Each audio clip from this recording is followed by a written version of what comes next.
Why they saying you ate a treat if you ain't eat a treat from? Did you eat? I'm gonna ask you again. Did you eat a treat from right here? And we're back, and in this episode of Daily MKL Weekly Recaps, this week we're going over the NFL standings, some league leaders, and some early MVP favorites. So let's get straight into it. So far into the season, we're 9 weeks in, but currently we're going over week 8, and we'll kind of get into week 9 a little bit for the games that are already been played and all that, and so forth and so forth. But still, at the top of the NFC, we got the Falcons at 7-0, Dallas Cowboys, Philadelphia Eagles, Green Bay Packers, Arizona Cardinals, and the Los Angeles Rams. With that being said, let's start off with the NFC East. It is a tight race, as you can see, between the Dallas Cowboys and the Philadelphia Eagles. Not really between the Commanders and the Giants. They're both one-win teams somehow. The family has a combined record of 2-14. Anyway, we're just gonna get into this tight NFC East playoff race with the Cowboys and the Eagles. They're definitely both gonna make the playoffs. It's just who's gonna take that division though. That's the real question. It's a tight race. They play week 12 and week 14. I just checked. One of those are definitely gonna be game of the week because both of their games are gonna be for the NFC East division title, and whoever wins is going to take it home because none of the other teams are competitive in this division race. Let's change motives. Let's go look at the NFC North with the 6-2 Packers and the 5-3 Lions with a creeping 4-5 record from the Chicago Bears. I don't really think they're going to make a comeback. I think it's too far gone with two competitive teams in front of you with the Detroit Lions and the Green Bay Packers. And if I had to pick a winner for this division, I will go with the Green Bay Packers. I think he's coming for it all this year. 300 points generated, 192 against them. I think he has a pretty good offense, pretty good defense. He taught me a pretty wealthy amount of things over my time of playing Madden, and he showed me some tips and tricks or whatnot, and I really think he can pull this off, making a huge upset. I don't know if you want to call it an upset because he has the division unlocked right now. He's a game in front. Detroit is a game back. I don't know if you want to call that upset, but you might want to because the Detroit Lions have won a Super Bowl this cycle. So look forward to that. Hopping over to the NFC South with the undefeated Atlanta Falcons and the 6-3 Saints.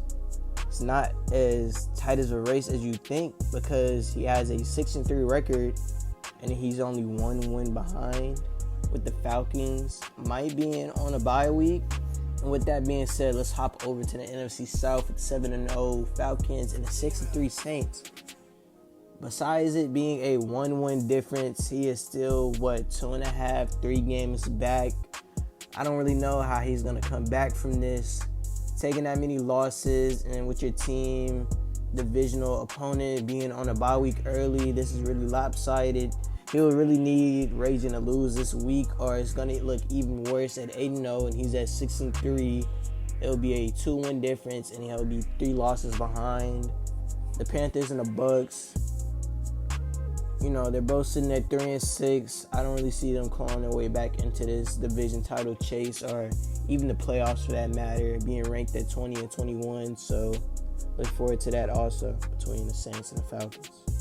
Last but not least, the NFC West with the Cardinals and the Rams in a tight race with the Rams at 6-2 and the Cardinals at 5-2. I don't want to say biased, so I'm not going to say much.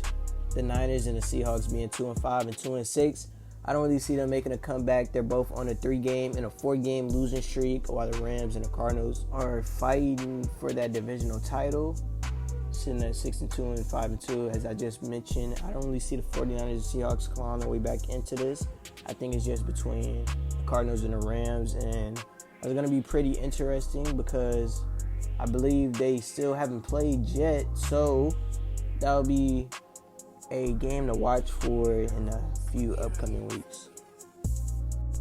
Hopping over to the AFC, we're going to start with the AFC North, probably the most competitive division, with the Steelers at 6-1, Browns at 5-2, and the Bengals at 6-3, with a so sorrow. Ravens at 3-5. I see this as the most competitive division now in the MKL. You really just don't know who's going to win because 2 teams have 6 wins, 1 team has 5. The teams with 6 wins, 1 has 3 losses. The one team with 5 wins has 2 losses, and the Steelers have 1 loss. So it's really lopsided division. It's kind of confusing. Like, you just really don't know what's going to go on here. 1 loss, you can go from first to third in division in a snap of a finger. So if I had to predict, I think I'll go with the Browns. I think he's coming for the whole division's neck this year, allowing them the least amount of points in the division at 157. But he's not making a lot of points up for it. But I don't think that's going to matter at all as long as that defense is balling out. So 5-2, I have him winning the division, but it's going to be tight with the Steelers and Bengals closing up and closing it fast. Next, we have the AFC South. This is going to be quick. The Jaguars are 6-1.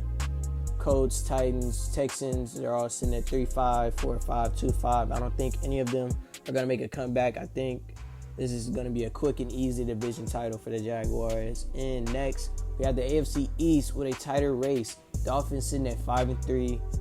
Patriots sitting at 5-3 also, and the Dolphins have the tiebreaker currently right now. And the Jets sitting at 4-4 also creeping in, trying to make a fight back into the division race, trying to get this division title. Patriots just coming off a loss. The Dolphins on a 2-game winning streak, and the Jets on a 2-game winning streak also. This is going to be a tight race. Don't count the Jets out. Do not count the Patriots out. And certainly on top of the Dolphins, let's see if they can hold on. That's going to be an interesting race throughout the season. Last but not least, again, with the AFC West, I think this is going to be a quick one, just like the AFC South. The Chiefs are sitting at 7-2. None of the teams in this division are making any type of noise. Raiders sitting at 4-5, Broncos 2-7, and the Chargers 1-8. Giving up 424 points on the season and also on an 8-game losing streak. He's second in the division for generating points at 312, right behind the Chiefs at 328. I think if he can turn this defense around and he can go on a major win streak, he can get a wild card spot. That's how much I believe in him and that offense. I've seen that offense go to work, and it's really that defense just letting him down. So if you can figure out that defensive part with his defensive coordinator, I also believe that he can find his way into a wild card spot because that division title is locked down by the Chiefs.